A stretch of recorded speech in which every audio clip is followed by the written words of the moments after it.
Basbousa মিষ্টিটা কতটা সুন্দর হয়েছে দেখুন বন্ধুরা। বন্ধুরা সবাই কেমন আছে? সম্পা রান্নাঘরে সবাইকে স্বাগত।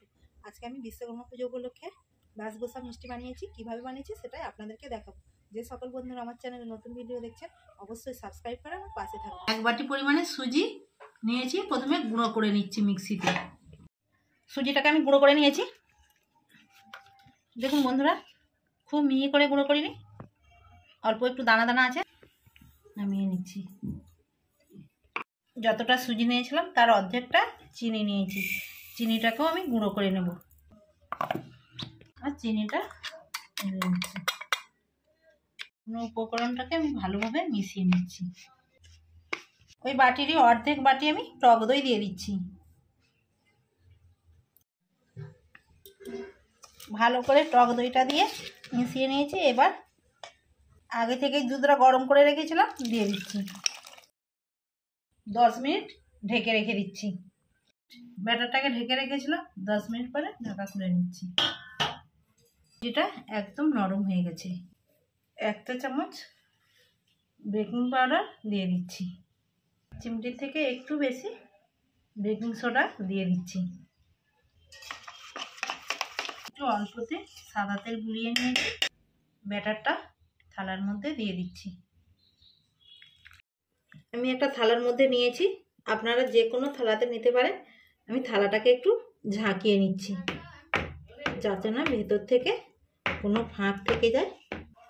কোনাটা বসিয়ে দিয়েছি। এবার কোনাতে একটা স্ট্যান্ড দিয়ে দিচ্ছি। এটাকে 25 মিনিট ঢেকে রেখে দিচ্ছি ঢাকা দিয়ে। 25 মিনিট বসিয়ে নিয়েছিলাম। আপনাদেরকে দেখাচ্ছি কেমন হয়েছে। দেখুন বন্ধুরা কতটা সুন্দর হয়েছে দেখুন। আমি একটা কাঠি নিয়েছি, কাঠি দিয়ে দেখে নিচ্ছি হয়েছে নাকি। দেখুন বন্ধুরা কাঠিতে কিছু লেগে নেই। এবার আমি গ্যাসটা বন্ধ করে দিচ্ছি। কাঠি চিনি নিয়েছি, এবার চিনি রস করে নেব। এবার যতটা চিনি নিয়েছি ততটা জল দিয়ে দিচ্ছি। এলাচ ফাটিয়ে দিয়ে দিচ্ছি।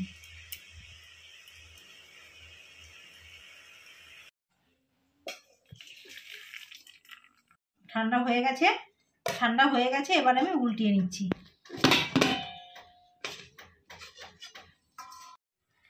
আমি পিস কেটে আপনাদেরকে দেখাচ্ছি।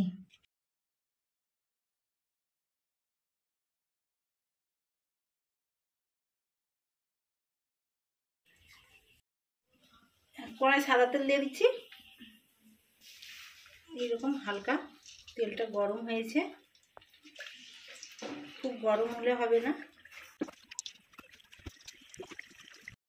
উল্টিয়ে নিচ্ছি।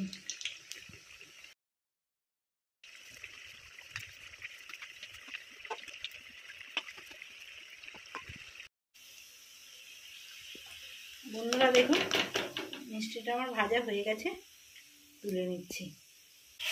আমি সঙ্গে সঙ্গে তুলে রসের মধ্যে দিয়ে দিচ্ছি।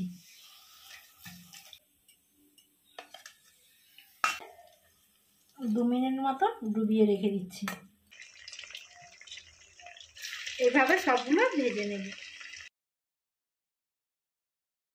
নিয়েছিলাম দেখুন বন্ধুরা কতটা সুন্দর হয়েছে। আমি প্লেটের মধ্যে সাজিয়ে নিচ্ছি। বাসবুসা মিষ্টিটা কেমন হয়েছে আপনাদেরকে একটু খেয়ে দেখাচ্ছি।